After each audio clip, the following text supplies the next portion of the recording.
ng Diyos. Christian understanding. Yung kanina binasa po natin, may mga bagay po talaga na hindi po abot ng ating kaalaman. Kaya nga, kuminsan, kapag pinili po ng kaunawaan po natin, medyo nalilito po tayo, kaya naguguluhan tayo, o minsan nagdudulot po sa atin ng kaligawan. Okay, sabi po dito, may mga bagay na manatiling lihim at ayon ay para kay Yahweh lamang. Ngunit ang katotohanan ay nahayag sa atin at sa ating mga anak upang ating sundin. Ngunit ang kautusan, sabi ko gano'n. Okay, Christian understanding. Paliwanag ko po muna sa inyo about Deuteronomy 29:29. Ano po ba yung ibig sabihin po sa atin po dito pagdating po sa bagay na ito? Sabi po ng Deuteronomy 20:29, ito po yung pinapaliwanag po sa atin, teach us that while secret things belong to the Lord our God, things that are revealed belong to us and our children forever. Pangwalang hanggan. Ito mga bagay na itinuturo sa atin, pero may mga bagay na sadyang lihim. At ang Diyos lamang po nakakaunawa niyan. Kaya kapag hindi abot ng unawa mo yung mga bagay na yun, ibig sabihin po nun, inilihim po talaga ng Panginoon yun at hindi po tayo binigyan ng gusto at ganap na kaunawaan. Sabi pa po dito, emphasizing human limitations versus divine knowledge and our duty to obey God's clear command. So dito, pinapakita po sa atin, for blessing and understanding, fostering humility and trust in His hidden plan. Pinapakita po sa atin dito na yung pong ating pangunawa is very limited. Amen. Upon knowing all the things in His divinity. Pagdating sa kapanalan po ng Diyos, hindi po natin ma-reveal sometimes sa atin po yun sa kaunawaan natin. Kaya nga, kuminsan, pinagtatalunan, even yung Trinity. Paano nangyari yun? Isa lang naman ang Diyos. Sabi po nila, meron lang Ama at si Jesus. Paano naging Diyos si Jesus? Ang gulong, hindi nila maunawaan yun.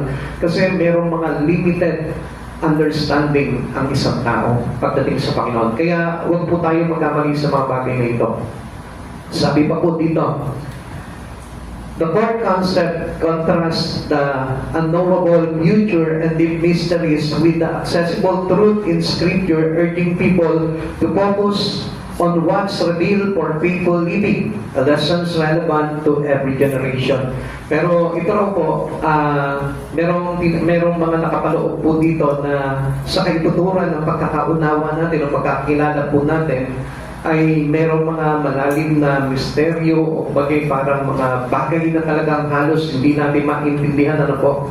Pero patuloy pa rin po tayo na in-encourage ng Lord po dito na mag-focus po tayo into our faith in Him. Amen. Manampalataya tayo. Yung pamumuhay po natin ang nanampalataya sa Panginoon at yun po yung kumagay para magbibigay po sa atin ng mga ideya pagdating po sa mga bagay po sa salita ng Diyos o sa Kanyang kautusan. Some things in the Bible are easy to understand. Meron naman po yun dito yung mga madali lamang po talaga maunawaan, which is, ano po ba itong mga bagay na ito? That we are all sinners. Yan. Alam po natin yan. So, wala naman po siguro magsasabi po sa atin na tayo po ay hindi makasalanan. Lahat po tayo, makasalanan po tayo. Kaya nga, kung makikita po natin, mapapansin po natin ang tao po, it is easy for them to judge. It is easy for them to condemn others.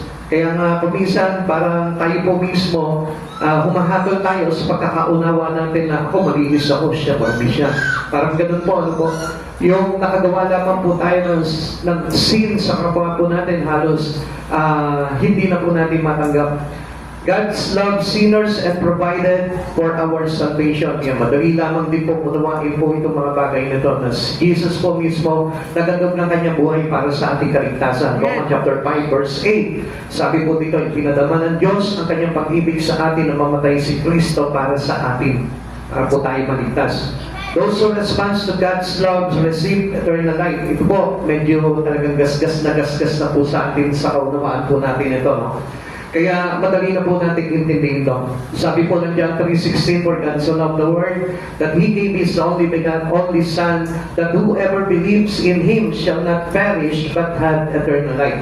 So may mga bagay na nakapaloob po dito na madali lang po talaga maintindihan. Minsan nga po sa sobrang pangunawa natin dito sa mga bagay nito, medyo nagiging mababaw na.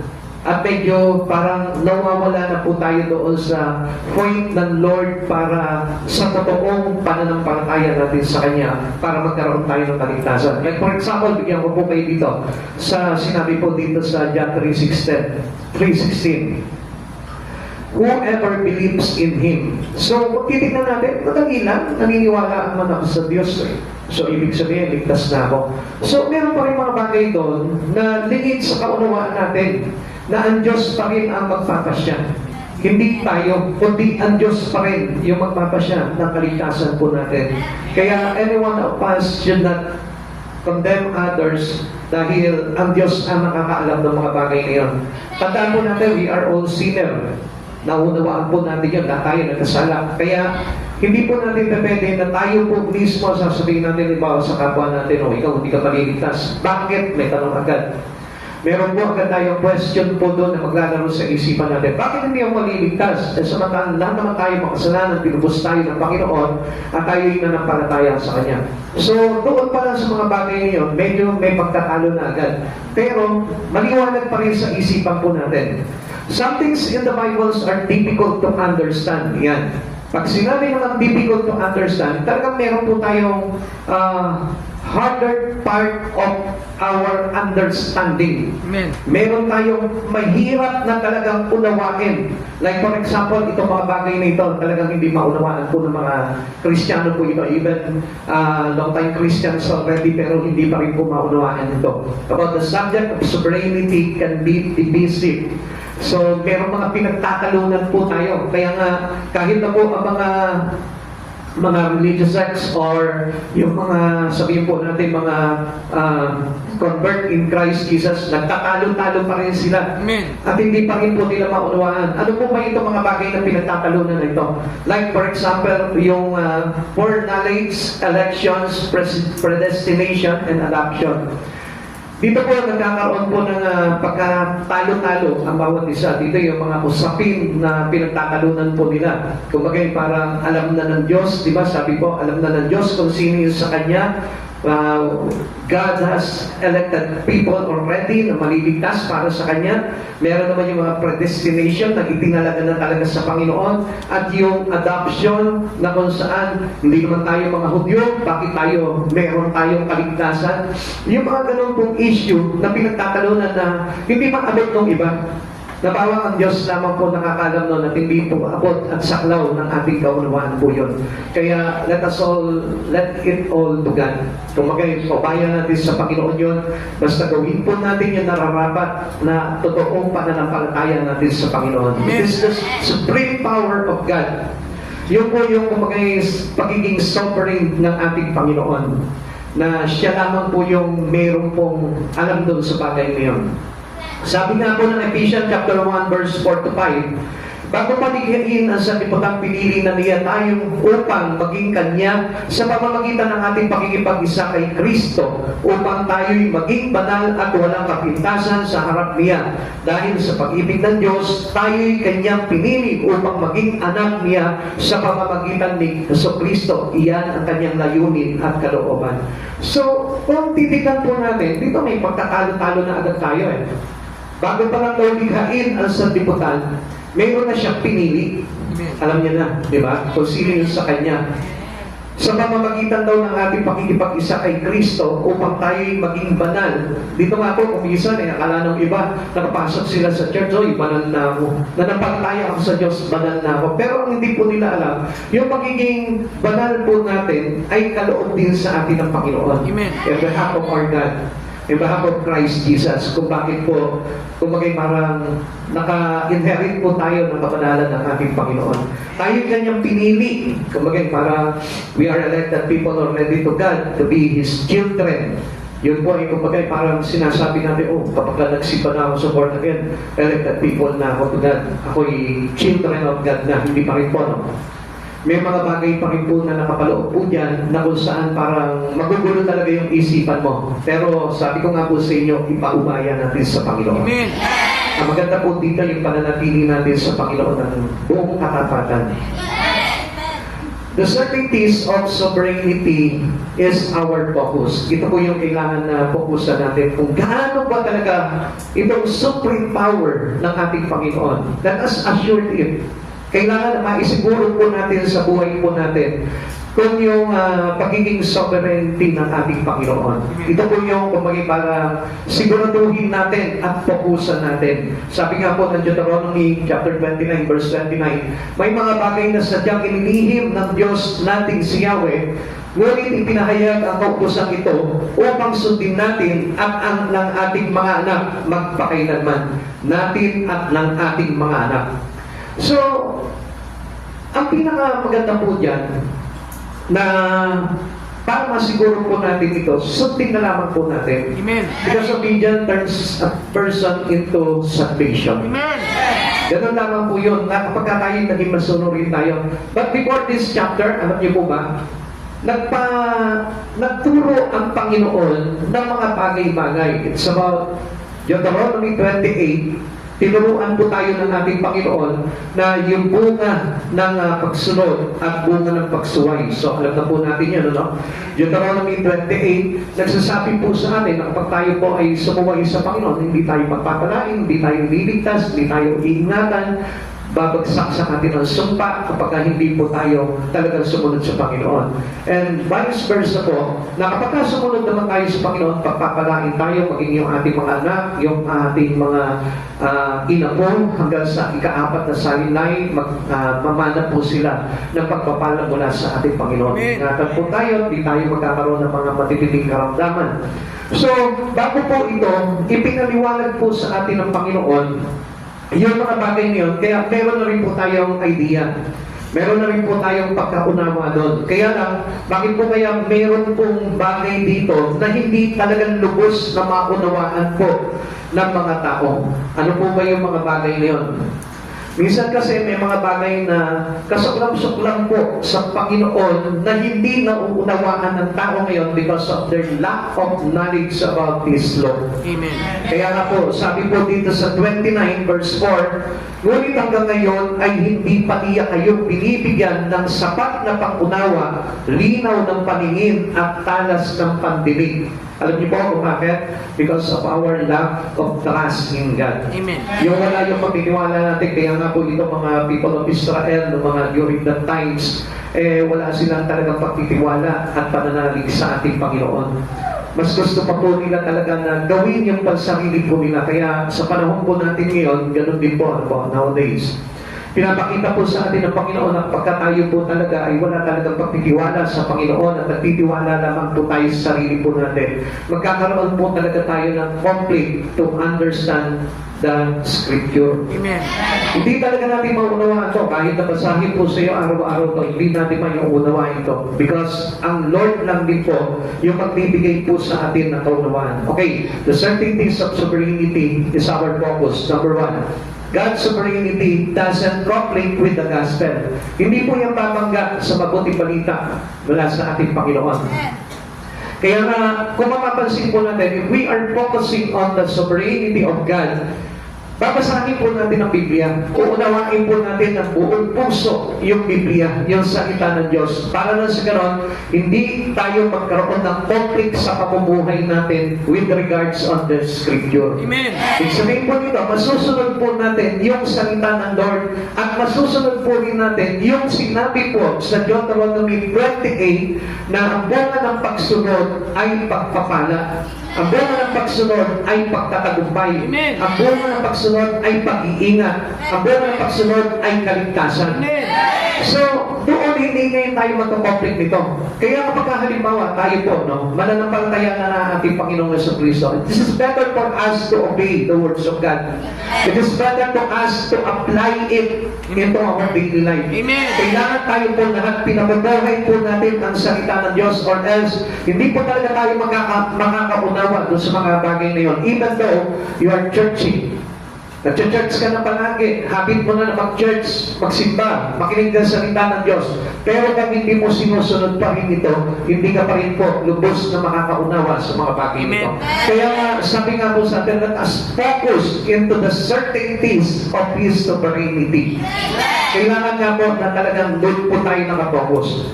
Alam niyo po ba, ito pong gospel, nakakamangha po ito eh. Yung mga salita na sinulat po sa atin, itong Biblia mismo, which is the gospel of God. Alam niyo po ba, para sa kaalaman po natin, the Bible was written by approximately 40 different authors, around 35 to 40 traditional figures like prophet, apostles, kings, shepherd, and a physician, even a physician. So, over about 1,500 years, though many books involve multiple contributors or later additions. May mga parang nag-contribute pa ng mga isinulat po dito, pero may mga dadagdag pa. So, with God considered the ultimate divine author, pero ang Diyos talaga ang may likha po talaga ng salita niya. Amen. Sa kanya nanggaling po talaga ang salita ng Diyos. These authors came from diverse background but wrote under divine inspiration, creating a collections of 66 books. Doon nabuo po itong 66 na aklat sa Biblia. Amen. Alam niyo, ito pa po yung isang nakakamangha po dito. Sabi po dito, it's about 1,500 years na isinulat po ito. So, iba-ibang panahon, iba-ibang author, pero nagkasundo ng saloobin. Amen. Nagkasundo sa Espiritu. Kaya kung magtataka ka, from Genesis to Revelation, may kaugnayan sa isa't isa. So, it doesn't conflict with other book. Amen. Hindi tayo makakakita po doon na ito pong Book of Deuteronomy ay pagka sa Book of Matthew. Hindi po natin makikita yon. Pag nagkaganoon po, ibig sabihin, meron ng mali na naituro sa atin doon. Amen. Kaya nga, with regards of this book, lahat yan, from the beginning of this book up to the end, the last book of this is Revelation, wala tayong makikitang contradiction to each other. Walang magpapanggaan po yan. Lahat po yan, appropriate po siya sa pagkakasulat niya at sa pag-ayon sa bawat isa. Amen. Kaya nga, makikita natin even our life.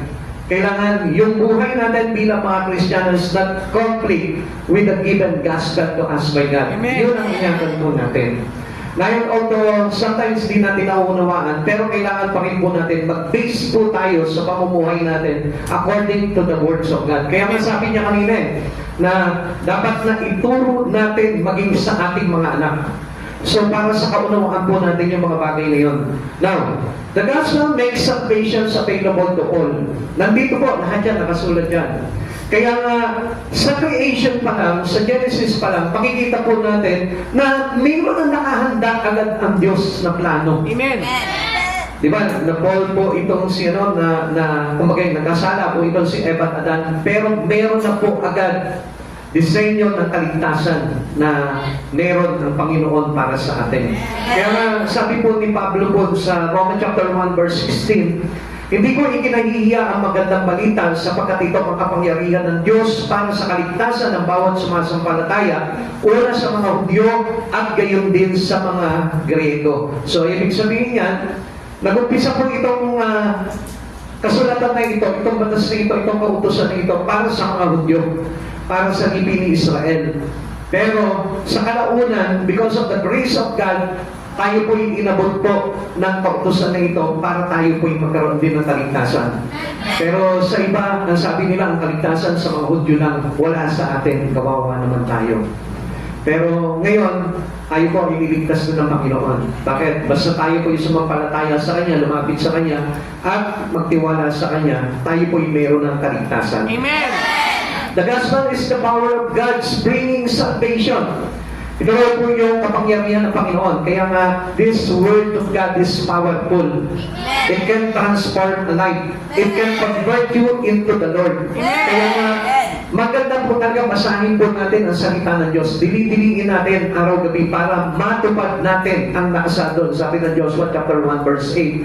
Sa gayon tayo hindi ginawa at magtatagumpay. Now, the gospel is the power of God's bringing salvation. So, without this gospel, without the words of God, hindi talaga tayo magkakaroon ng kaligtasan. Kaya nga, not only to accept Christ Jesus.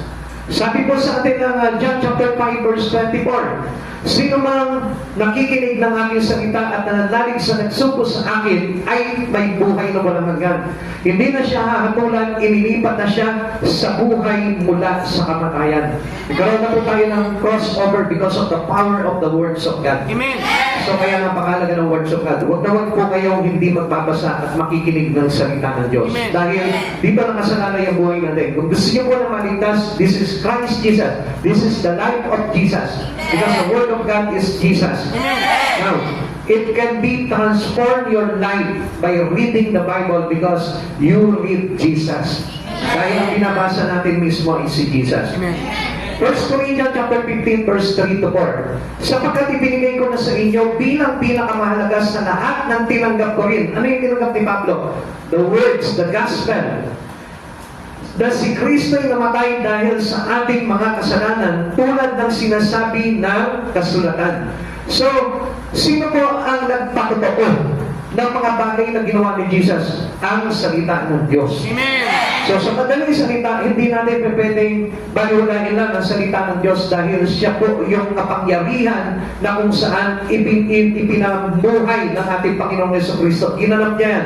He fulfilled every single words in the Bible. Amen. And that was the certainties of the sovereignty of God. Amen. Yun po yung assurance na kapangyarihan talaga ng Panginoon. Imagine that. From Genesis hanggang sa Revelation, ipinamuhay ni Jesus yan. Wala po siyang binalipod yan. Amen. Wala siyang binaluktot yan. Kundi ginawa niya yan dahil isinulat ang Biblia sa pamamagitan ng pamumuhay ni Jesucristo. Amen. Kaya nga, mahalin po natin ang salita ng Diyos. At huwag po natin ikahiya po ito. Salvation is received through believing. Yung kaligtasan po natin, tayo po, katulad po ng sinabi po ng John 3:16 na tayo po inaligtas sa ating pananampalataya sa ating Panginoon. We need to believe the gospel, not to oppose and contradict. Kaya, wag po natin mamagayin po yung salita ng Diyos. Na kapag pinapahayag po sa atin ang salita ng Diyos, open your heart to accept. Amen. Tandaan po natin, never contradict the words of God or else hindi talaga tayo magkakaroon ng kaligtasan. Because if we contradict the word, we contradict the life of Christ Jesus upon us. So hindi talaga tayo magkakaroon ng kaligtasan po doon. Now, there's a proof para ipakita po sa atin na talagang totoo ang bagay na ito. And what is this proof? Sabi po ni Peter, believe of no other way of salvation. Si Peter po mismo, kasama po siya si Jesus. Siya po ay isang alagad ni Jesus, kasama po siya ni Jesus. Ang sabi po ni Peter po dito, na ang salita po talaga ng Diyos,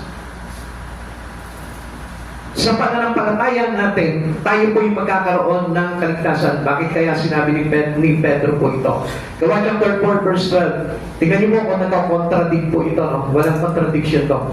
From Peter's belief, makikita po natin, according to Acts chapter 4:12, ang sabi po dito, sa kanya lamang matatagpuan ang kaligtasan sapagkat walang ibang pangalan sa buong daigdig na ibinigay ng Diyos sa mga tao upang tayo ay maligtas. So, papansinin po natin, pagdating po sa mga biblical character, hindi pa pwede na itong apostol, itong propeta, itong mga writer, ay kukontradict doon sa mga naisulat na dito.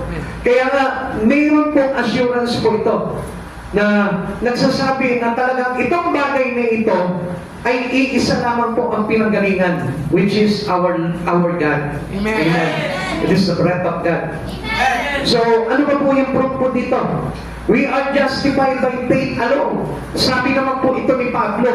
At sabi po dito ni Pablo, Romans chapter 5 verse 1, sapagkat napawalang sala na tayo sa pamamagitan ng ating pananampalataya, mayroon na tayong mapayapang ugnayan sa Diyos sa pamamagitan ng ating Panginoong Jesucristo. So, si Jesus pa rin, ano po, yung pinapakita dito. Amen. Pero magkataka po tayo sa iba, ano po, parang hindi nila makita si Jesus, ano. Pero bakit sa atin malinaw na ipinapakita sa atin that there is no name, no other name under the roof of heaven given for us for our salvation. Pag hindi po natin makita, pag hindi po makita po ng ibang tao yun. Bakit meron po mga ibang tao na nagsasabing si Jesus ay hindi Diyos, si Jesus ay isang propeta lamang, si Jesus ay tao lamang. Hindi po nila nakikita po itong mga bagay na ito. Dahil alam niyo po kung bakit? Because of their lack of understanding. Amen. At doon po sila kumagay parang gumawa sila ng ibang mga kautusan or mga salita na kung saan itinagdag nila sa kanilang kaalaman. Kaya nagkagulo-gulo na po yung pong pananampalataya ng maraming tao. Amen. Kaya based on the Bible, based on the written words of God, dito lamang po tayo mag-rely. Amen. Huwag tayo mag-rely into other books. Huwag tayo mag-rely into a false book. Huwag tayo mag-rely into blood or other gods na tinataas po nila. Wala po tayo ibang itataas po niya, kundi ang ating Panginoon Yesu Cristo, the Son of the Most High. Sabi po dito, okay, the invitations is unchanging still. Ang ganda po kasi ng pag-ibig ng Diyos sa atin eh. At alam niyo po ba ang Biblia, kung wala si Jesus, wala po ito. So kaya naging mahalaga po ang Biblia, tapos tinatanggal nila si Jesus dito, na hindi naman po talaga pwedeng matanggal si Jesus po dito. Dahil isinulat po ito sa Kanya, Amen. sa pamamagitan niya. Kaya nga, kahit na tayo kung tatanggalin natin si Jesus, wala nang sa yung buhay mo. Bakit? Paano ka nalikha? Amen. At paano ka maliligtas? Kung paano ka nalikha, ganun ka rin ililigtas ng Panginoon. Amen. Now, tayo nalikha, sabi po ng Genesis, sa pamamagitan ng kanyang salita. Lahat ng bagay na likha po yan sa pamamagitan ng salita. At ang salita na yun, according to John chapter 1 verse 1, ay si Jesus. Amen. Kaya nga, paano naman tayo maliligtas? Diba? Kung tayo nilikha sa pamamagitan ni Jesus, tayo naman maliligtas sa pamamagitan din ni Jesus.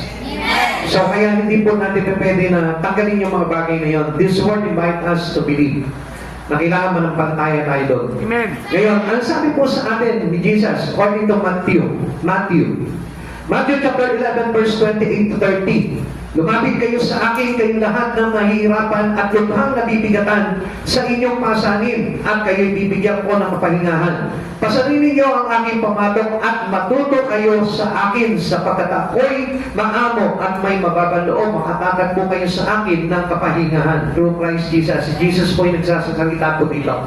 Sapagkat madaling dalhin ang aking pamatok at magaan ang pasaning ibibigay ko sa inyo. Ang sabi po sa atin po dito, verse 29, pasanin ninyo ang aking pamatok at matuto kayo sa akin. Learn from me, sabi ni Jesus. Ibig sabihin po nito, upon meditations sa words of God, doon tayo makakasumpong ng kaligtasan. Amen. Lahat ng mga bagay na pumapasan sa atin na mabibigat, dito po tayo makakakuha ng kapahingahan. Amen. Because this is Jesus, and this word is Jesus, and that yoke is the yoke of Christ Jesus. Amen.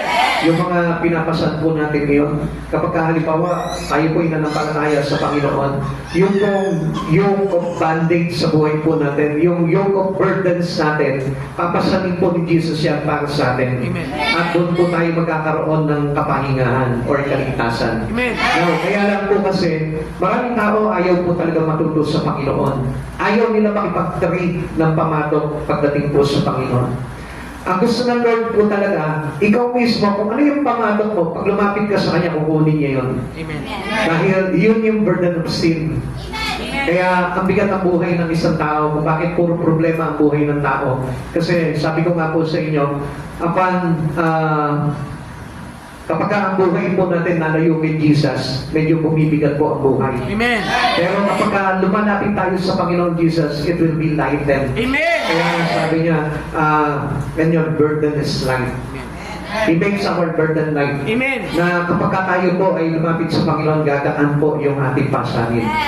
Kaya, alam niyo po, ang Diyos po kasi ganito, no? Kapag halimbawa nabibigatan na po tayo sa pamatok natin, ibig sabihin niyo po, of sin na po tayo. Masyado marami na po yung tinatawag na yoke of sin, which is our burden. Ang dami na po nakapatong sa ating na masamang bagay, na kasalanan. Kaya ang nangyayari po sa atin, pumapasok yung bigat ng mundo. Dahil nag-iipon na po sa balikat natin yan. Pero when we come close, sabi niya po sa atin, come to me, lumapit kayo sa akin. Doon lamang po tayo magkakaroon ng kagaanan. Kaya nga, sabi ko nga po, na kapag ang isang tao napupuno ng problema, ibig sabihin niyan, lumalayo ka sa Panginoon. Pagka lumagaan yung buhay mo, ibig sabihin niya napapalapit ka sa Lord. Amen. Pero wag po natin sabihin po ito materially, hindi po yun yung kadaanan po.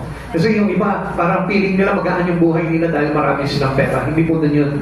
Hindi basihan po dito yung mga material wealth na tinutukoy po natin.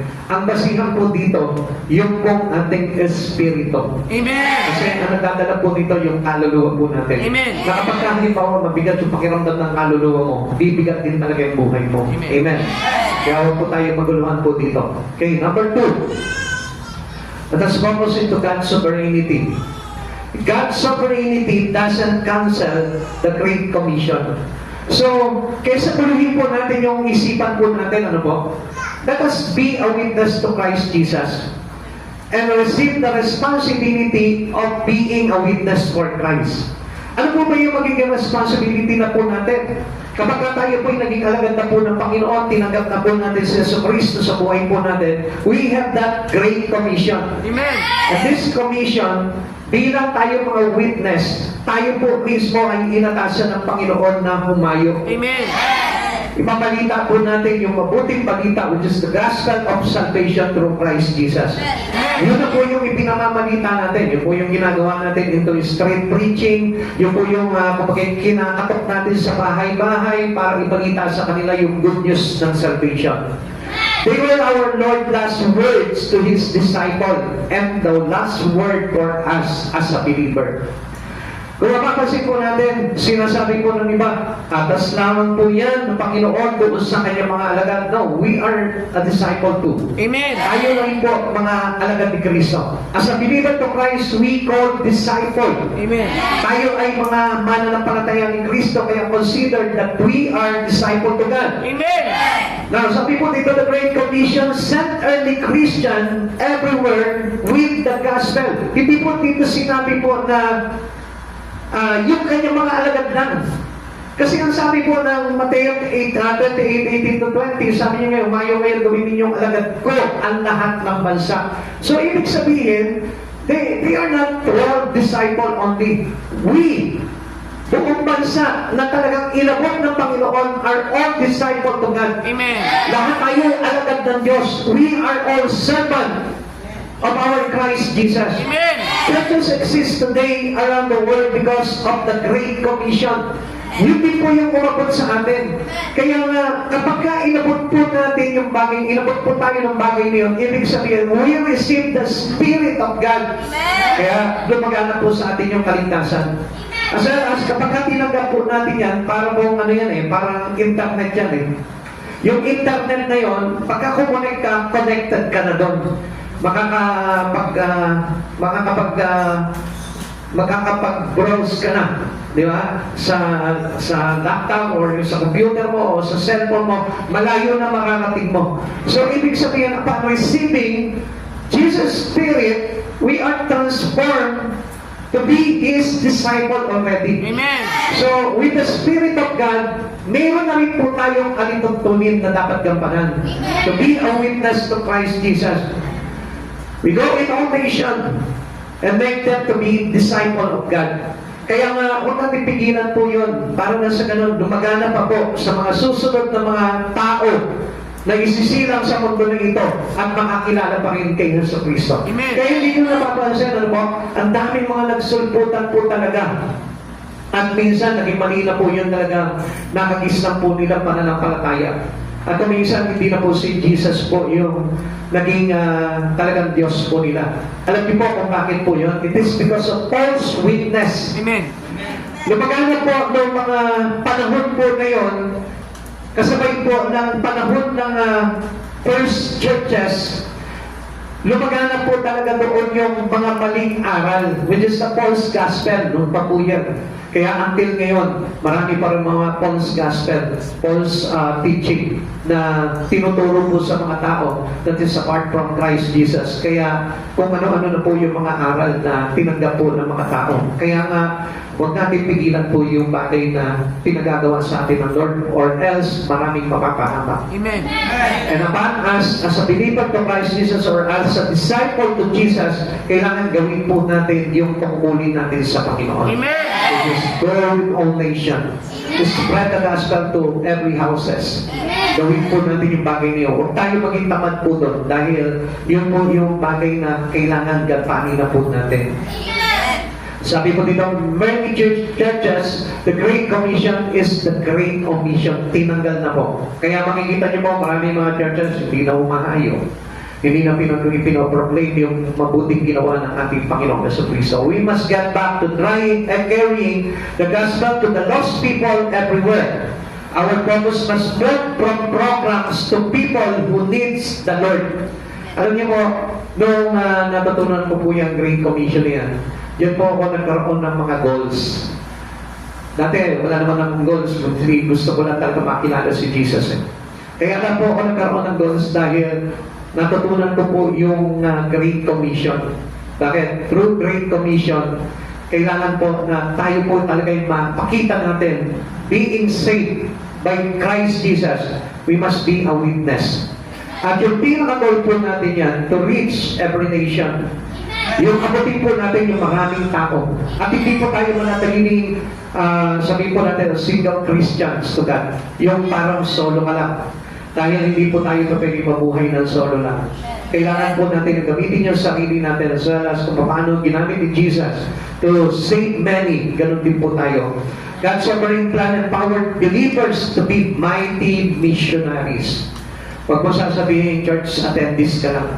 Huwag mo sasabihin, halimbawa, miyembro ka lang ng church nito. Come on, para saan lahat ng mga bagay nito? You must be a witness. You must be a disciple to God. Amen. Even though you are busy with your study, with your job, huwag mo sabihin po na hanggang doon lang ang pagkakilala mo sa Panginoon. You must have a goal for Christ Jesus. Magkaroon ka ng goal dahil hindi mabubuhay yung Espiritu ni Jesus without Christian goal. The promise of Pentecost called for worldwide witnessing. Worldwide nga, malawak. Buong mundo. Kaya nga tayo po mismo, medyo maliit na nga lang po yung ating ginagawa bilang mga witness for Christ. Kaya nga medyo parang sumisikip po yung ating pananampalataya. Humihigpit yung ating mga kaalaman pagdating sa Panginoon. Alam niyo po ba na kapag tayo po ay talagang worldwide witness tayo, alam niyo po ba na sasagana tayo sa kaalaman?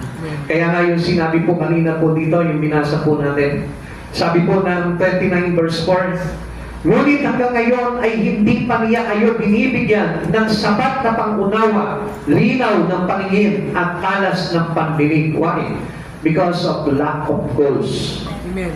Kasi wala po tayo parang ipiin sa Panginoon Hanggang dito lang Gusto ko lang makinig lang. Gusto ko lang mag-church lang. Kaya hanggang doon lang yung ibinibigay na kaunawaan sa atin ng Lord. Basta naunawaan mo lang, magsisimba ako ngayon. Araw ng Miyerkules, araw ng Linggo, magsisimba ako. Ganun lang kaliit yung pagiging witness natin.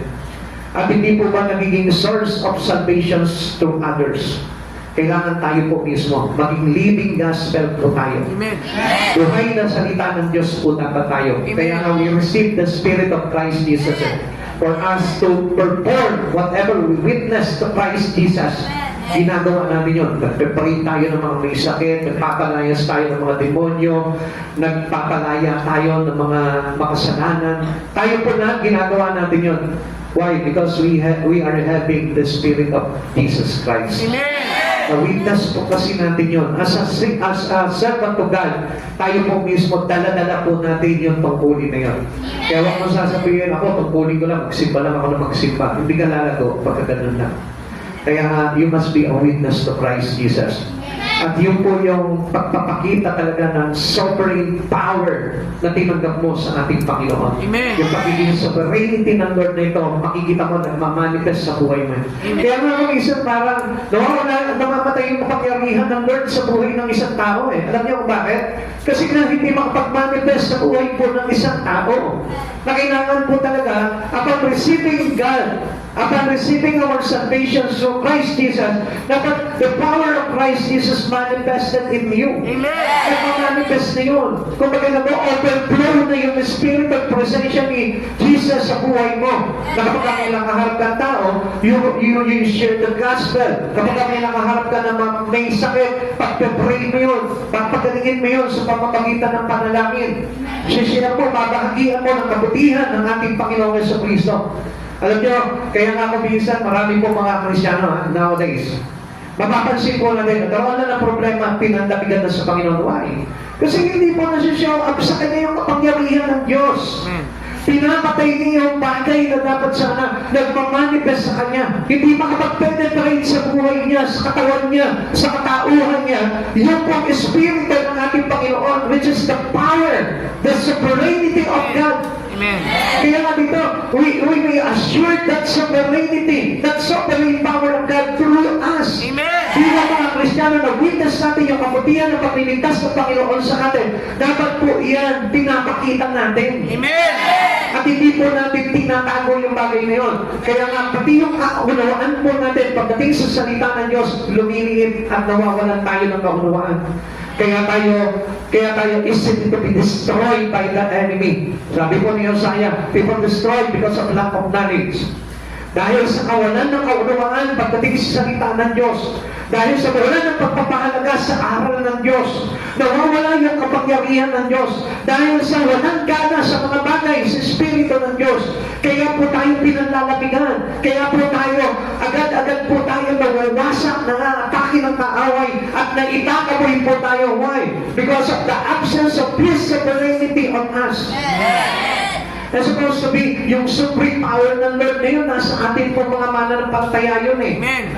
Kaya nga hindi tayo maapektuhan ng mga problema, hindi tayo maapektuhan ng mga circumstances, ng mga bagay na dumarating po sa atin, na humahadang sa atin. Hindi tayo affected doon. If we have that sovereign power of God. Amen. Kaya tandaan natin mga kapatid sa Panginoon, tayo yung may problema. Kaya nga, ang sabi ng Lord, I will be with you until the end of this age. Kaya nga, sabi niya gano'n, kapag tayo gumagawa tayo sa Panginoon, ibig sabihin, sinasamahan tayo ng kapangyarihan ng Diyos. Halimbawa, nag-Bible study ka, nandun yung kapangyarihan ng Diyos sa iyo. Halimbawa, humahayo ka, nag-street preaching ka, o kaya naman may mission ka, nag-church plan ka, nag-church building ka, nasa atin yung kapangyarihan ng Diyos. Kaya natatanda ko po yung kay Nehemiah po, ano po? Kaya nasabi po ni Nehemiah yun, the joy of the Lord is my strength. Amen. Kaya po naging powerful po si Nehemiah eh. Actually, hindi naman po nanggaling si Nehemiah, pero bultapang niyang itinayo yung buod ng Israel. Amen. Di ba? Alam niyo po kung ano yung pinangawakan niya? Yung presensya at kapangyarihan ni Yahweh. Amen. Kaya lahat ng mga opposition sa Kanya, lahat ng mga gustong magpabagsak at magpatigil ng kanilang proyekto na yun na magpatayo ng buod, lahat po yung walang nagawa po kay Nehemiah. Amen. Sila sa palan, sila Tobias, wala po sila nagawa. Wala nangyari po doon sa pagiging opposition po nila. Amen. Dahil kasama po ni Nehemiah yung kanyang kapangyarihan. Yung kapangyarihan ni Yahweh. Kaya nga sabi po ng Nehemiah, di ba? The joy of the Lord is my strength. Nandun yung kalakasan niya. Amen. Nandun yung kanyang strength. Amen. Kaya mga kapatid sa Panginoon, kuminsan tayo, di ba, parang pinanghihinaan na tayo gumawa sa Panginoon. Hindi dapat tayo pinanghihinaan dahil lagi dapat natin kasama yung presensya ng Lord. Amen. Kapag gumagawa ka sa Panginoon, hindi ka panghihinaan. At kaya lang po nangihina ang isang tao, ang isang Kristiyano, it is because he took apart from their God, their Master. Parang ginagawa nila, malis sila sa Panginoon, lumalayo sila sa Panginoon, tinatamad na pagdating sa mga bagay sa Panginoon. Kaya tuloy, hindi po natin na-absorb yung talagang presence ng Lord sa buhay natin. At isang araw, makikita nyo, nanlalabig na tayo. Nawawala na tayo, umaayaw na tayo. Even yung pagsisimba na lang natin, hindi na natin magawa. Even yung mga bagay na Bible study na lang, wala na, hindi na natin magawa na maayos. Alam niyo po bakit? Dahil wala na yung kapangyarihan ng Lord. Kaya tayo nawawala ng gana pagdating sa gawain. Bihila na tayo sa pag-worship. Wala na tayong gana mag-worship. It is because lack of the power of God. Nawawala na po yun. Kaya nga mga kapatid sa Panginoon, kapag ganun daw po yung nangyari po sa atin as a Christian, doon tayo aatakihin ng kaaway. Makikita po natin yung pagbomba po sa atin ng kaaway, sunod-sunod po yan. Dahil bakit? Kasi gusto niya na tuluyan ka ng magbumagsak, tuluyan ka na mawasak, tuluyan ka ng mawala sa Panginoon. Kaya nga avoid it. Let us all prevent this attack by Satan into you. At paano po natin mape-prevent po yung bagay niyon? Magpakasipag po tayo pagdating sa mga bagay sa paggawa sa Panginoon. Enjoy po natin yun. Maging kagalakan po natin. Amen. Yung pong kagalakan ng Lord. Yung po yung kumagay parang magbibigay po sa atin ng galak para gawin po natin yung mga bagay na pinagagawa sa atin ng Panginoon. Amen. Sabi nga po ng Gawa chapter 1 verse 8, subalit tatanggap kayo ng kapangyarihan pagbaba sa inyo ng Espiritu Santo at kayo'y magiging mga saksi ko sa Jerusalem, sa buong Judea at Samaria at hanggang sa dulo ng daigdig. Okay. Kung ipapaliwanag po natin ito, mayroon pong binigay ang Panginoon po dito through the works of the Holy Spirit. Yung galaw po ng Holy Spirit, yung pagbaba po sa kanila, mayroon pong inatas po dito ang Panginoon. To receive the Holy Spirit, kailangan meron na po tayong tinatawag na divine responsibility to God. At ano yung responsibility na ito? At kayo'y magiging mga saksi ko. We become a witness to Christ Jesus. Hindi ba pwedeng hindi ka maging saksi ni Jesus? Amen. Maliban na lamang kung hindi ka tumanggap ng Espiritu ng Diyos. Hindi ba pwedeng hindi ka hahayop? Hindi ba pwedeng hindi ka mag-aakay?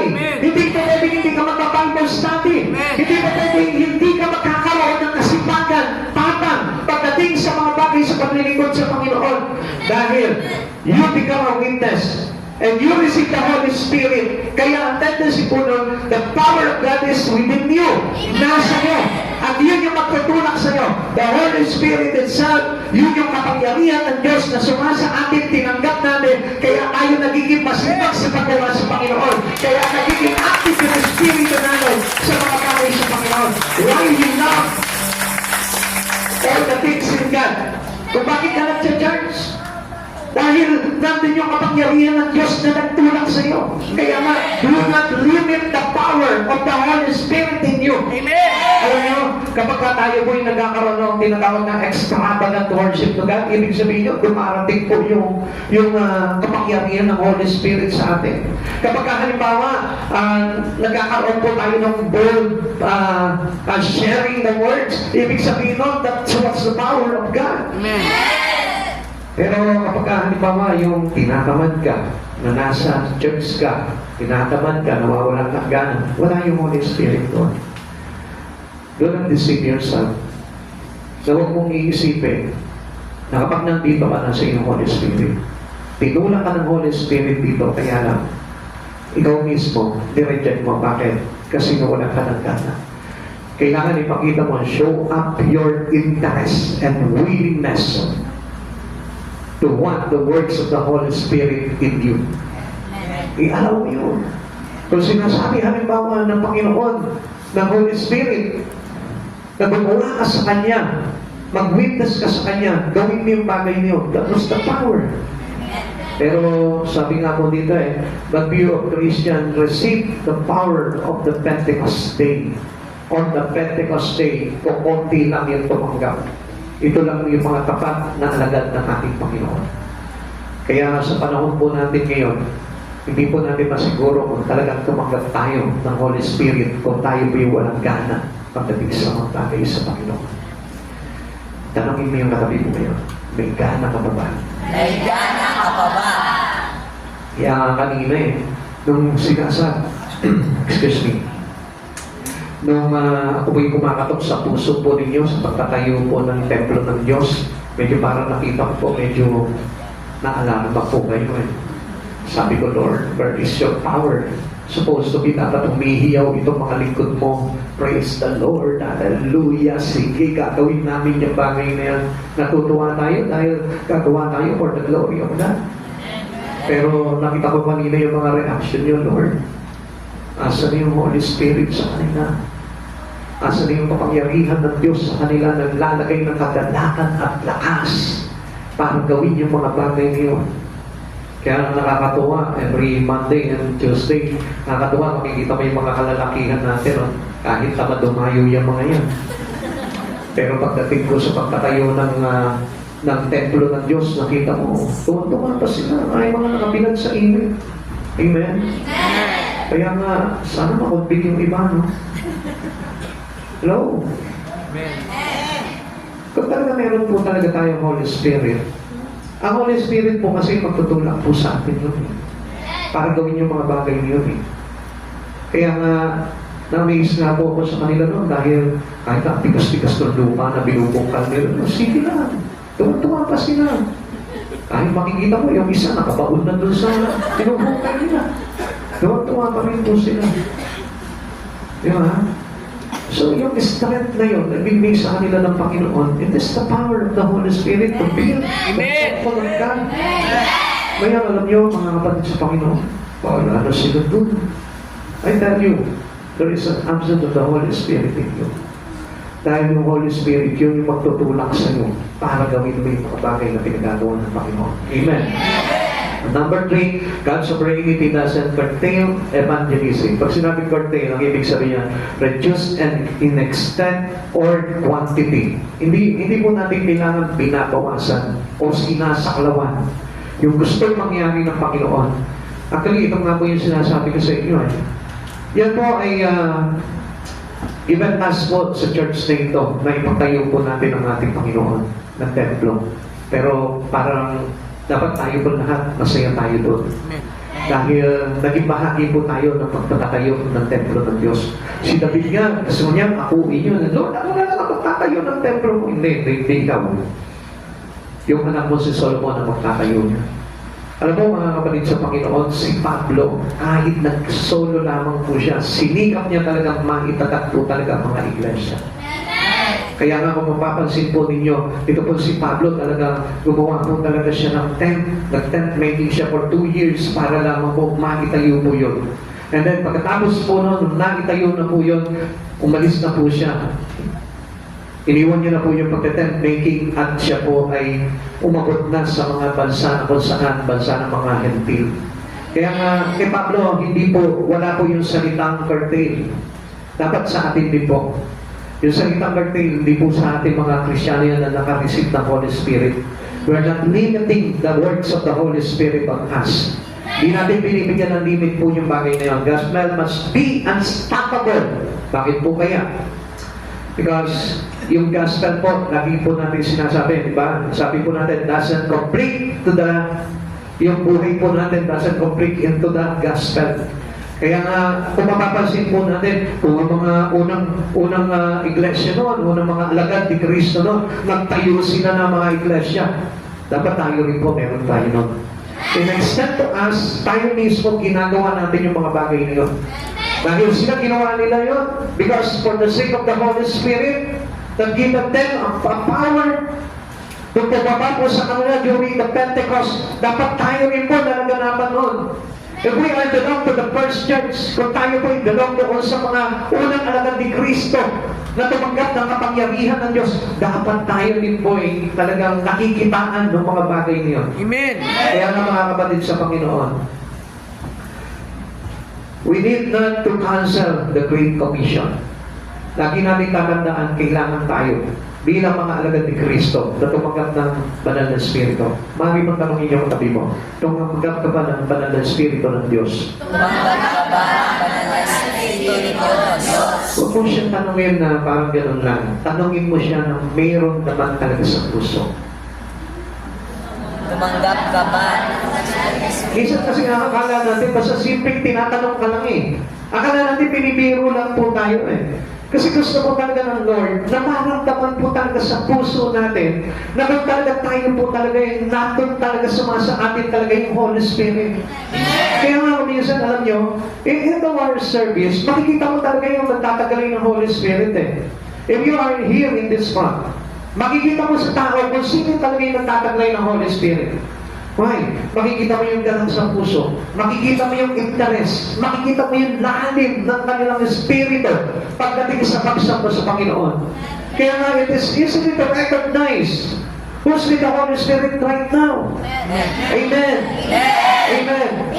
Paano yan? Kung halimbawa, Pastor, nandito nga, wala namang gana. Nandito nga, parang hindi kumakain ng gulay. Hello? The power of the Holy Spirit revealed many things on us. We can do miracle. We can do miracle. With having this Holy Spirit. Kaya nga hindi tayo dapat natatakot sa mga bagay na gagawin po natin. Pastor, paano namang hindi ako matatakot? Pastor, laking halaga yung pagpapagawa ng church eh. Hindi wala ang Diyos. Wala nag-reveal sa iyo na upon Him, kaya magpadala ng Diyos ng kayamanan. Bakit? Ang ipinagpagawa ba ng first temple ay galing sa kayamanan po ni Solomon? It's not his well. Galing kay Yahweh yun. Kaban ng yaman ng ng palasyo. Kaya nga, tayo din po mismo. Lahat na meron po tayo, hindi mauubos yan kung ilalaan po natin yan pagdating sa ating Panginoon. Because the Holy Spirit will guide us. Sasabihin sa iyo ng Banal na Spirit, huwag ka matakot. Gawin mo yung bagay na yun. Yung ibang mga likod nga sa Biblia, sila po yung mga nagpipresenta eh. Sila po yung gusto talaga na gawin yung bagay niyo. O ito, nahihiya pa nga sila. Ako po, hindi po talaga ako karapat-dapat. Pero, pagka talagang ipinaliwanag sa kanila ng Panginoon na sila yung pinili ng Diyos, anong ginagawa nila? Lumalakas sila, tumatapang sila. Amen? Di ba nakita niyo po si Gideon? Ang sabi niya, ako yung pinaka-mahina. Ako yung pinaka-tuwag sa lipi. Kami yung pinaka-maliit na lipi. Oh, kalahati lamang yung lipi namin, sabi po ni Gideon. Pero nung pinurok sa kanya na siya talaga yung pinili ng Diyos, ito si Gideon, parang tigmain ito ni Janita. Ano po nangyari? Nakita niya po na yung kapangyarihan ni Yahweh. Hindi pa siya sumusugod, pinag-uusapan na siya. Takot na sa kanya yung mga kalabang Midianita. Amen. Amen. Pinagkakulong-bulungan na. Naku, napanaginipan ko. Nadadaanan tayo ng tabak ang pangalan niya doon? Si Baal. Amen? Hindi mo ba alam? Na baka mamaya pinag-uusapan pa na doon sa lugar na pinagtatayuan natin, ang magpapatayo na niya. Sidonia, Sincha. Ang magpapatayo raw niya, si Doña Alma. Amen? Ang magpapatayo ng Diyos niya, yung full-time billionaire na si Sister Maylin. Amen? Maray niyo, dahil sa paggamit ng Diyos, at isa ka sa pinili ng Diyos para magtatak niyan, makikita mo, doon idadaloy ng Lord sa iyo, yung biyayang pagpapala ng kapangyarihan niya. Amen. It was the certainties of God's power. Yun po yung kasiguraduhan. Sigurado po yun na kapag tayo ginamit tayo ng Panginoon, sigurado na yung kapangyarihan ng Diyos pumapaloob sa atin. Kaya nga alam niyo, nung araw, ako natatakot po talaga ako maglingkod sa Panginoon eh. Kasi sabi ko, Lord, paano yung trabaho ko? Paano yung pamilya ko? Paano yung pag-aaral ng anak ko? Saan kami kukuha ng pagkain po namin? Pinatunayan po ng Panginoon yan. At sabi ng Panginoon, sa pamamagitan ng kanyang likod, sabi niya, ito tanda mo at itatak mo sa puso mo na ang sino mang maglagak ng buhay sa Panginoon, ang Diyos ang bahala. Alam niyo, pinagawa ko yung kahit hindi ko nangiintindihan. Kaya nga may mga bagay na hindi natin nangiintindihan eh. Alos lahat ng mga discouragement dumating sa akin. Doon sa Ministry of Policy Rulo, doon sa Broadway, grabe, diniscourage pa ako nung kanilang head po. Sabi nung head, ano gagawin mo? Wala kang trabaho. Bakit gagawin mo? Bread and butter? Itong pagpapasok mo? Sabi ko, grabe naman to. Kala ko lingkod mo to. Yung pala, sila pa magdidiscourage. Ibig sasabihin nila sa akin, Lord, iwanan ko lahat para paglingkod kita. Alam niyo, I find out na yung pala, nire-reverse lang pala nila ako. Doon ko nakita, sabi ko, more Cerulo minister ito. Akala ko, talagang spiritual, ano talaga sila, Christian talaga sila. Yung pala, sinusubok tayo mismo ng Panginoon. Minsan, discourage ka para makita kung gaano ka katapang pagdating sa Panginoon. Kaya napapansin nyo, ang daming mga tinawag, pero kukunti ang napaunlak. Bakit? Because of their coward spirit to work. tinatawag ng pastor, natatakot. Paano pamilya ko? Paano kung palayasin na ako? Natatakot. They are having the coward spirit. And that does not belong to the Holy Spirit of God. Kasi yung Holy Spirit, yun yung nagbibigay sa atin ng boldness. Yun yung nagbibigay sa atin ng courage. Kaya nga sabi niya po kay Joshua, di ba? Magpakatatag ka, magpakatabang ka. Sabi niya, tibayan mo ang iyong loob sapagkat ako si Yahweh ay laging sasa iyo. Kapatid sa Panginoon, hindi ka ba binubulungan ng Panginoon? Maglingkod ka sa Panginoon. Kapatid, ako patalas sa iyo. Minsan naririnig mo na yun. Pipiti. Natuduwa. Ang Diyos natin hindi duwa. Ayun loob ng Diyos. Ang Diyos na tumubos sa atin nagpakamatay para sa kaligtasan natin. Bakit? Eh siguro kung dumag yung Diyos natin, baka hindi siya susubok sa krus. Baka tinakbo niya yung krus. Baka mamaya mag-aalinlangan siya na baka hindi ako mabuhay. Amen?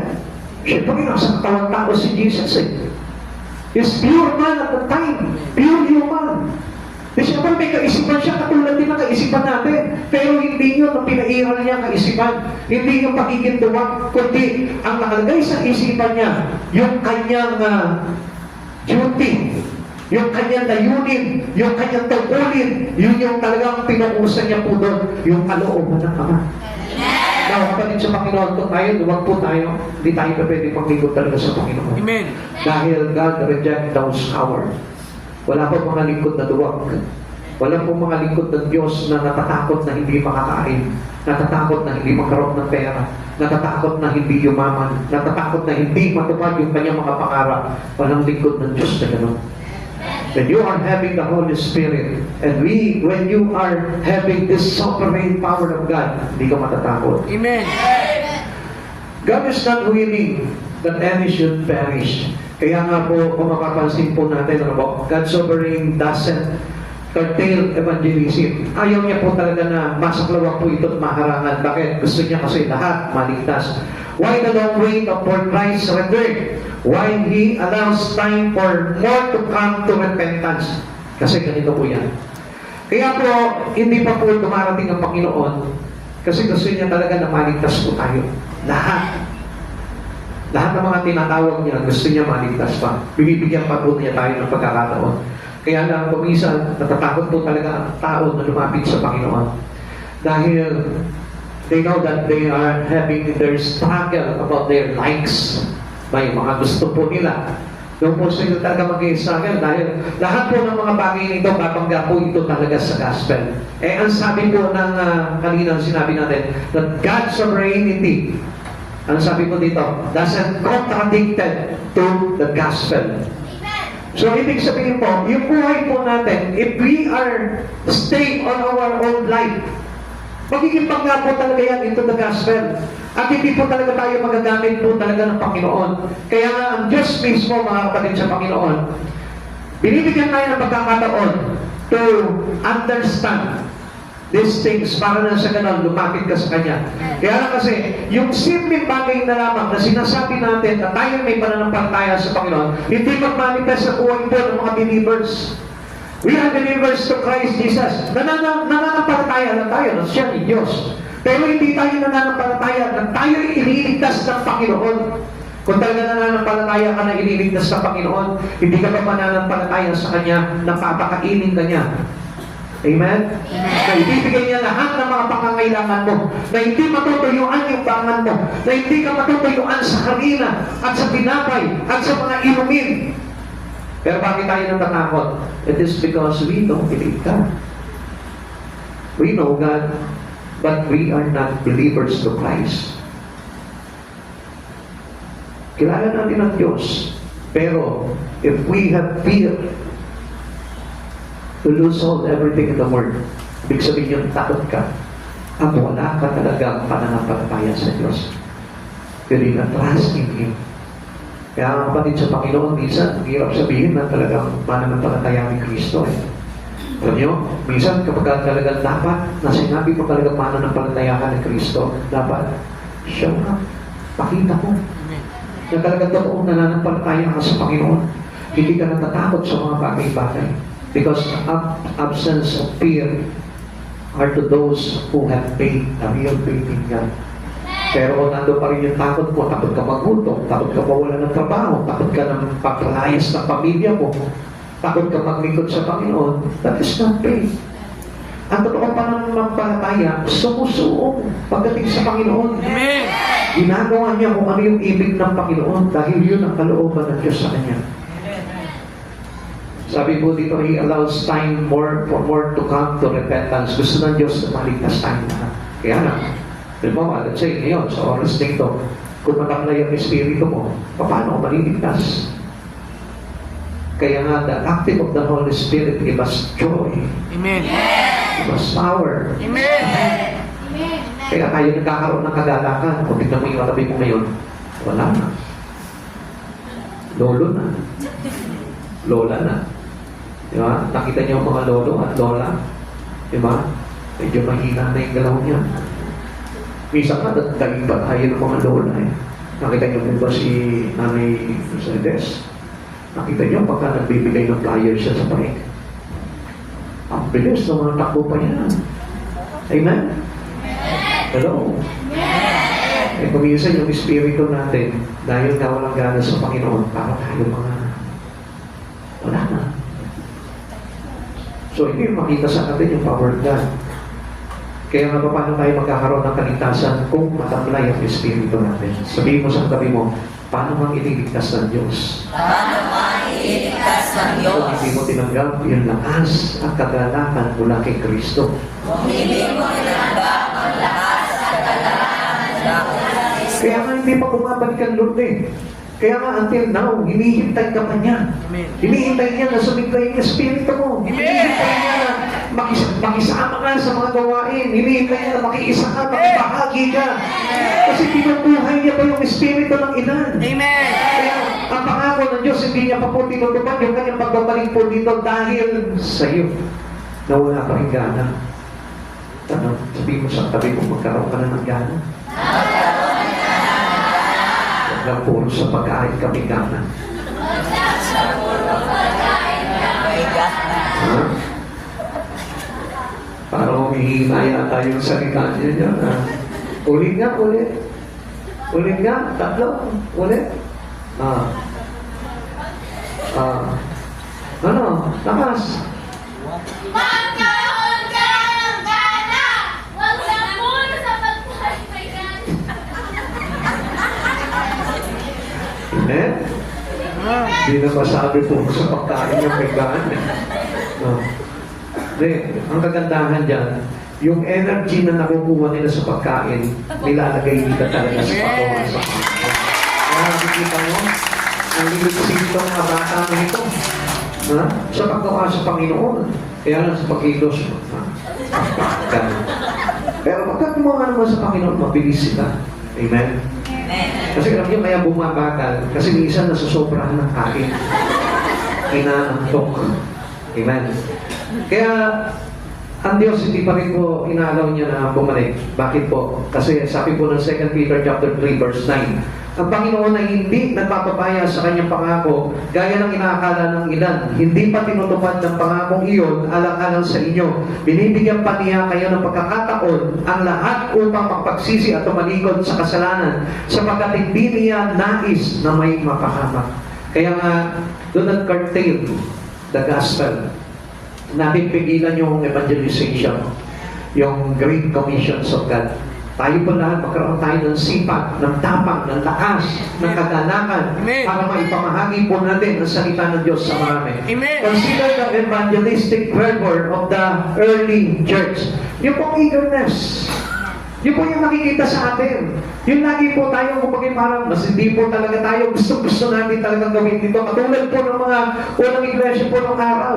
Ano nangyari? They convert 3,000 were saved on that day on Pentecost. Ano ba? 5,000. Ang sundan na naman po. Ang naligtas po nun. Makita niyo po nung araw talaga, libo-libo po talaga. Yung kanila na i-convert. Yung kanila mga nadadala sa Panginoon. Alam niyo po, sa panahon po natin, sinasabi natin, I have the Holy Spirit. I have the power of God. I experience the presence of God. Pero wala naman naaakay. So it is false. So sabihin po natin na hindi na katotohanan na sumasa kanya ang Espiritu ng Diyos kung ganun lamang po yung ating pakiramdam. There is no intense feeling. There is no passionate feeling. Wala po yung ganun pakiramdam eh. Yung pagiging eager po natin pagdating sa mga bagay sa paggawa sa Panginoon. Pag sinabi, magtatayo tayo ng church, yes, Pastor, I'm with you. I'm on your side. Sige, gagawin natin yan. Itatayo natin yan. Kahit maupusan pa. Dahil alam ko na ang Diyos ang pinagkagalingan ng lahat. May haya tayo. Yes, Pastor. Sama ako dyan. For the glory of God. For the sake of our lost soul. Kasama ko. Ganun po dapat ang ating response pagdating sa Diyos. Hindi po yung tayo po mismo nagdadalawang isip agad. Hindi po yung tayo po mismo nag-aanin lang. Sandali, gagawin ba ako na? Mayroon nga pala akong pasok. Mayroon nga pala akong gagawin. Marami nga pala akong gagawin. Marami nga pala akong labahin. Inuna mo pa yung labahin mo. At sabi mo, you have the Holy Spirit. You have the joy of the Lord. Pero bakit sa iba mong ginagamit yung bagay na yun? Instead of using your life to glorify God, tandaan natin, our body is not ours. We have faith in a great price and we can use it to glorify God. Minsan, alam nyo, dapat pakinabang tayo sa Panginoon pero hindi tayo maging pakinabang sa Lord. Bakit? Kasi mas inuuna natin yung mga bagay sa sarili natin. Na pagdating ng araw, we will find out that we may have a great regret pagdating sa harapan ng Panginoon dahil hindi mo inuna ang Diyos sa buhay mo. Kapatid sa Panginoon, yan ang hinihintay ng Panginoon kung bakit hindi pa siya dumarating. Dahil gusto ng Lord na ito, ikaw mismo, gawin mo ang mga bagay na yun. Ikaw mismo, mag-alab yung puso mo sa pag-ibig mo sa Diyos. Ikaw mismo, talagang mangyari sa iyo yung nais ng Diyos sa buhay mo bilang sa Kanyang, bilang anak niya. Rapper, man, marami sa nakarinig ng kanilang pangaral ang sumampalataya kay Jesus, kaya tumabot ng 5,000 ang bilang ng mga lalaki. Tignan niyo po yun. Because of the power of the Holy Spirit, 5,000, a great wave of Christian at that time. Sa atin, tignan niyo po, ni isa na tao hindi tayo magpagdala sa simbahan. Know why? Because of the absence of the power of the Holy Ghost. Minsan yung anak mo na lang, nahihirapan ka pa. Minsan yung best friend mo na lang, hindi mo papadala sa Panginoon. Why? Because of the absence of the power or the sovereign power of God into you. Kaya nga kapatid sa Panginoon, hindi ka ba nagtataka? And supposed to be, we are a servant to the Savior. Pero bakit hindi po mangyari sa ating itong bagay nito? Niligtas ka ng Diyos by the power of Christ Jesus. Pero bakit wala yung kapangyarihan sa iyo kung talagang naligtas ka ng Panginoon? The question is, baka hindi ka pa talaga totoo tumanggap kay Yesu Cristo. Because upon receiving Christ Jesus, you receive the package of His Spirit. All the Spirit of God is within you. The Spirit to pray for the sickness, the Spirit to proclaim the gospel to the poor, the Spirit to cast out demons. Dapat meron tayo nun. The Spirit to convert many people to God. Dapat meron tayo nun. If you receive Jesus Christ. Paul shared the gospel everywhere and in all circumstances. Here's Pablo. He ministered publicly and from house to house. Sabi ko na Acts chapter 20 verse 20. Kinakatok niya bahay-bahay. Tayo nga, baka mamaya hindi pa natin na-experience kumatok ng bahay para ipangaral si Yesu Cristo.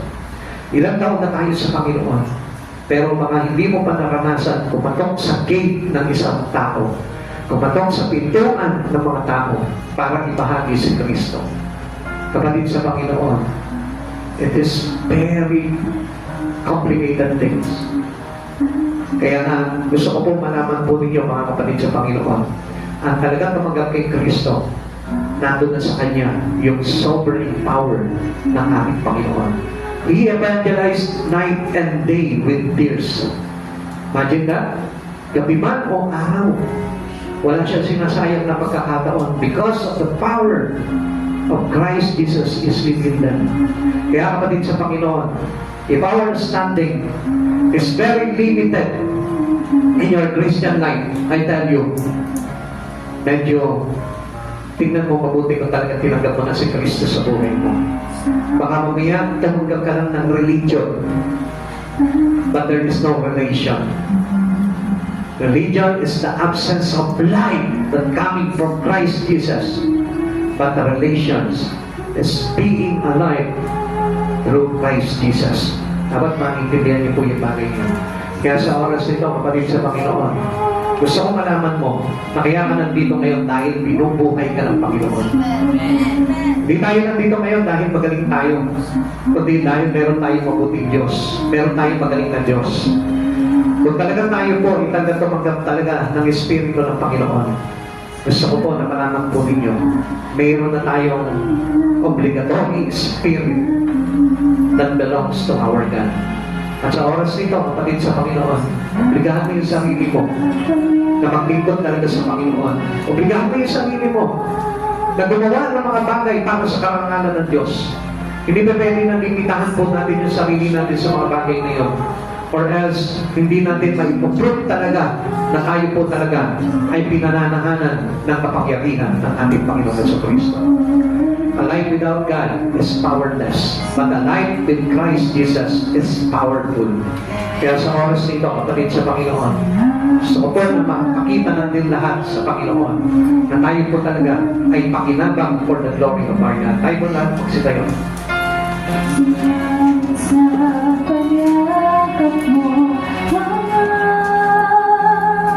Walang duwag ng Kristiyano. Walang duwag na tumanggap ng Espiritu ng Diyos. Lahat kaisa sa pananampalataya, lahat may tapa na harapin ang tungkulin nila sa Panginoon. Walang umaatras na Kristiyano. Walang umaatras na taglay ang kapangyarihan ng ating Panginoon sa Kristo. That's why we cannot understand God's sovereignty. Kung bakit tayo hindi magkaroon ng totoong kaunawaan ng mga Kristiyano? Because there is no God's sovereignty in your life. Kung sumasa atin talaga yung kapangyarihan ng ating Panginoon, in extent to it, makikita mo na ang buhay mo ay kapakipakinabang for the glory of God. Hindi nasasayang, hindi mawawala, hindi maglalaho. Kaya sa oras nito, mga kapatid sa Panginoon, huwag mo gamitin yung buhay mo sa mga bagay na walang katotohanan. Huwag mo gagawin yung mga bagay na makapag-aalis ng kapangyarihan ng Diyos sa buhay mo. Kapag mga kapatid sa Panginoon, meron na akong akong gusto sabihin po sa inyo. Minsan alam niyo kung bakit namamatay yung God's sovereignty sa buhay ng isang Kristiyano. Dahil i-compromise his life into an evil thing. Kapag hindi mo tinigilan yung bagay na masama, talaga mawawala yung kapangyarihan ng Diyos sa buhay mo. Malalamig ka, malalayo ka, and soon, baka hindi ka makakaabot sa pagdating ng ating Panginoon. Dahil sabi ng Lord, ang pagbabalik ng Diyos ay kaya naantala, hindi dahil sa sumira siya sa pangako, kundi dahil gusto niyang maabot pa at makapagsisi pa sa pagkakasala yung mga tao nais niya pang maligtas. Kapatid, hindi ka ba natutuwa na sa oras na ito, gusto ka sana maligtas ng Lord, pero bakit hindi mo i-focus yung buhay mo into the certainties of God's sovereignty? Hindi yung ipinopokus mo pa sa kasalanan. Ipinopokus mo pa yung buhay mo sa mali. Ipinopokus mo pa yung buhay mo sa mga makasangkipotang bagay. Malapit na dumating ang Panginoon. Hinihintay ka na niya. Alam niyo, mga kapatid sa Panginoon, sabi ng Lord sa akin, ang bagay na mali ay hindi mapagtatakpan ng isa pang pagkakamali. Dahil ang bagay na mali ay dapat ituwid sa pamamagitan ng kapangyarihan ng Diyos. At kung pipilitin mo sa mga oras na ito na mabuhay sa mali, ay tayo isang araw, makikita mo yung buhay mo, wala na sa Panginoon. It is assuredly may pinapahiwatig sa atin ng Panginoon na ang kanyang hindi pa pagbabalik hanggang ngayon ay dahil gusto niya na maligtas ka. Ngayon, wala na tayong may dadahilan sa Panginoon, kundi dapat na magsikapan po ng bawat isa sa atin na ihandog ang buhay natin. I-focus mo yung buhay mo sa Panginoon. Huwag mo sayangin yung buhay mo yan. Mga estudyante, mga kabataan, lumayo tayong lahat sa pagkakasala. Iwasan natin na makagawa ng mga bagay na hindi natin ikabubuti. Hanggang sa pagbabalik ng Panginoon, dapat ang lahat ng yan ay nasa ayos na. Kaya sa oras nito, kapatid sa Panginoon, magsikap ka pagdating sa mga bagay sa Lord. Pagsikapan mo na ilapit ng todo, mag-alap ka, mag-apoy ka, magningas ka. Sindihan mo yung lampara mo. Tingnan mo sa oras na ito. Noong araw, di mo pa ba napapansin? Noong unang pinatawad ka ng Panginoon, niligtas. Noong unang ka makakilala sa Lord, todo-todo yung pagdurog ng puso mo. Todo-todo yung hagulgul mo sa Kanya. Kasi nasabi mo, Lord, nagpapasalamat ka dahil tinubos ka niya sa pagkakasala. Tingnan mo ngayon, halos hindi na nararamdaman sa iyo ng Panginoon. Wala na yung pagluha mo. Wala na yung pagdagok mo sa iyong dibdib na nagsasabi, Lord, sino ako para iligtas mo? Dati sumisigaw ka sa harapan, isinisigaw mo sa Panginoon, Lord, patawarin mo ako, maglilingkod ako sa iyo, gagamitin ko ang buhay ko sa iyo, Lord, kahit mawala sa akin ang lahat ng bagay na ito. Pero tila baka baligtad na ang pangyayari. Ngayon, ang hinahanap mo na yung balikan yung mga bagay na dating pagkatao mo. Balikan ang kasalanan. Balikan ang karumihan ng mundo. Balikan yung dating pagkatao mo na kung saan tinanggal ka na ng doktor, inalis ka sa pagkakaputik, inalis ka sa pagkakalubog mo sa putik na yun. Binuo ka muli ng Panginoon. Ang sinabi sa iyo, pinatawad na kita, anak, sa lahat ng pagkakasala mo. With you and God, between you and God, you know everything. Alam mo kung anong ginawa sa iyo ng Panginoon. Alam mo kung paano ka nilinis ng Panginoon. Ako man sa oras na ito, nahiya ako sa Panginoon dahil may mga bagay na nagdulot sa akin ng panlalamig ko. At yung mga bagay na yun na halos tumupilas ng aking relasyon sa Panginoon. Alam mo, kapatid sa Panginoon, masakit sa Panginoon na ang isang katulad natin na niligtas na ay muling magbalik pa sa kasamaan ng sanlibutan na ito. Kapatid, ingatan mo yung buhay mo. Ingatan mo yung kaluluwa mo. Receive the guidance of the Holy Spirit in you. Huwag ka papayag mo na yung Holy Spirit. Dahil yung Holy Spirit ang magtutulak sa atin into a godly living. Ito yung nagtutulak sa atin para sa padaan na pagbubuhay. Ang sabi ng Lord, layuan mo na ang kasalanan mo. Umiwas ka sa pagkakasala. Umiwas ka sa kapihan ng mundo. Kapatid, bago bumalik ang Panginoon, nagtitipid ang Panginoon na bumalik agad. Hindi dahil sa sumira siya sa pangako, kundi dahil gusto niya maligtas ang katulad mo. Dahil gusto niya manumbalik ka. Dahil gusto niya humingi ka ng tawad sa lahat ng mga pagkakasala mo. At gawin mo na yun nararapat. Mahal ka ng Diyos.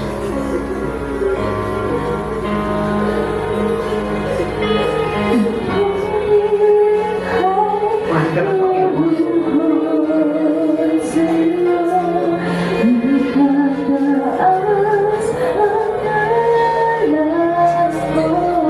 Hindi ka na marunong umiyak din sa Panginoon. Kasi mo kapatid sa Panginoon.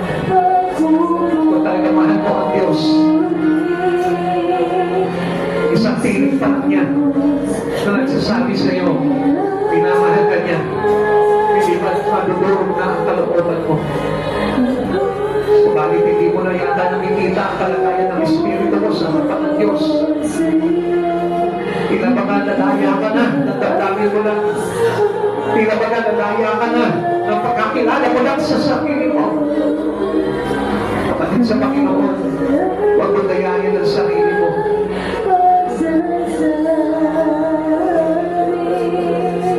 Tanggapin mo si Yesu Cristo sa oras na ito. Yung buong katotohanan na pagtanggap sa Kanya. Yung buong katotohanan na pagkasala mo. Kapatid, hanggang may panahon, talikuran mo lahat ng kasamaan. Magbalik tayo kay Yesu Cristo.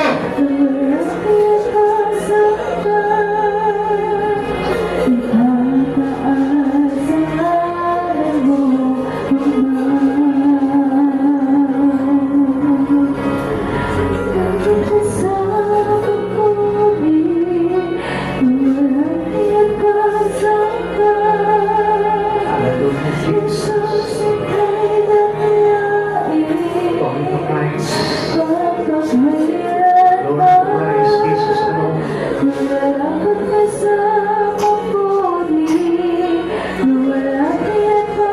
Magwadan ka na. Magsisi ka na sa kasalanan mo. Yung tamang pagkakataon para aminin mo sa Panginoon, Lord, nagsisisi ako sa lahat ng mga pagkakasala ko. Baguhin mo ako, ayusin mo ako. Tanggalin mo ako sa kahalayan ng mundo ito. Tanggalin mo ako, Panginoon, sa kasakiman. Tanggalin mo ako, Panginoon, sa mga makasalanputang bagay.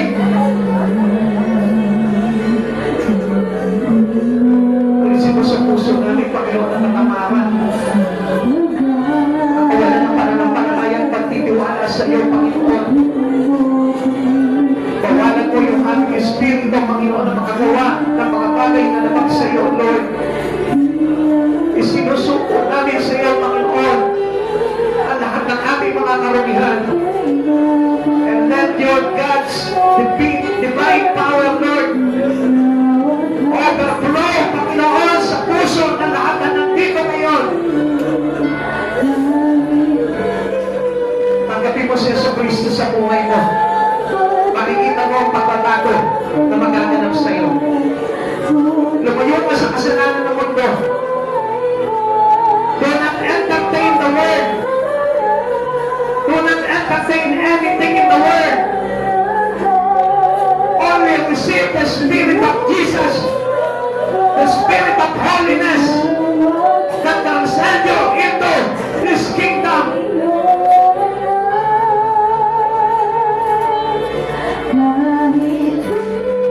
Hihintay ka ng Panginoon. Hihintay ka ng Lord. Hihintay ka ng Lord.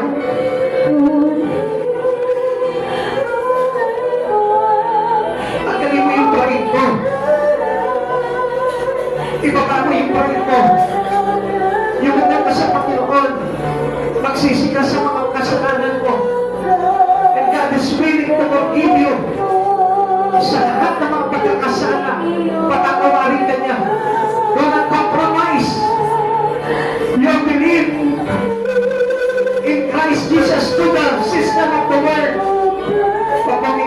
kompromiso, yung pananampalataya mo kay Kristo.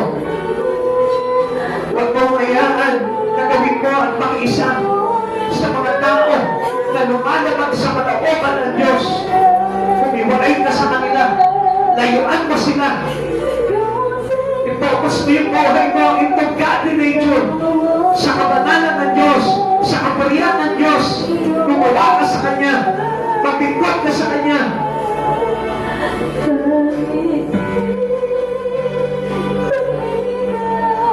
Salamat, Panginoon. Salamat sa kapurihan mo. Salamat sa biyaya mo. At pinapaalalahanan mo kami, Lord. Ayaw namin, Panginoon, kami mawala sa amin sa lugar nito, Lord. Ayaw namin, Panginoon, na maagol pa kami ng salibutang ito, Lord. Nais namin sa piling ko, Panginoon, hanggang sa iyong pagbabalik, para na mo kami, Panginoon, na may kaganakan, gumagawa, buhay, at may kaganakan at lakas na maglingkod sa iyo hanggang sa iyong pagbabalik. Maraming salamat, Panginoon Yesus. Salamat sa pagkakataong ito, Panginoon, na binibigay mo po sa amin upang kami, Panginoon, ay magpagsisi at makapagbalik sa iyo, Lord. Maging kaisa kami nawa, Panginoon, sa lahat, Panginoon, ng mga isinusulong mo para sa kaligtasan ng bawat isa sa amin sa church na ito, Lord. Panginoon, nagkakaisa ang aming espiritu, nagpapakumbaba at tumutulog sa iyong banal na presensya. Tagalin mo po kami lahat sa anumang karumihan ng mundong ito. Pabanalin mo po kami, Panginoon, at itulak mo po kami, Panginoon, sa mga bagay na ayon sa kalooban mo po lamang. Pigilan mo po kami sa mga gawain masama. Ilayo mo po kami sa tukso ng kaaway, sapagkat alam po namin, O Lord, sobrang pandaraya ng kaaway sa mga panahon na ito, sapagkat nararamdaman niya na malapit ka nang dumating para tupusin at iligtas ang lahat ng mga tinawag mo. Panginoong Yesus, turuan mo po kami mag-ingat sa mga pandaraya ng kaaway, O Lord. Katulad ng mga ilan sa aming mga kapatid na ngayon, Panginoon, ay nadaya na, nahilaglag na ng kaaway, Lord. Tulungan mo po sila na kababalik sa iyo. Mga ahawon, Panginoon, sa pandaraya ng kaaway. Tulungan mo po sila na maunawaan po nila at maintindihan kung ano yung layunin mo, Panginoon, sa aming buhay. Tulungan mo po kami lahat na maging aware kami, Panginoon, sa mga pandaraya ng kaaway. Lord, naniniwala pa rin po kami that in all things, one word, for our own good. Alam po namin, O God,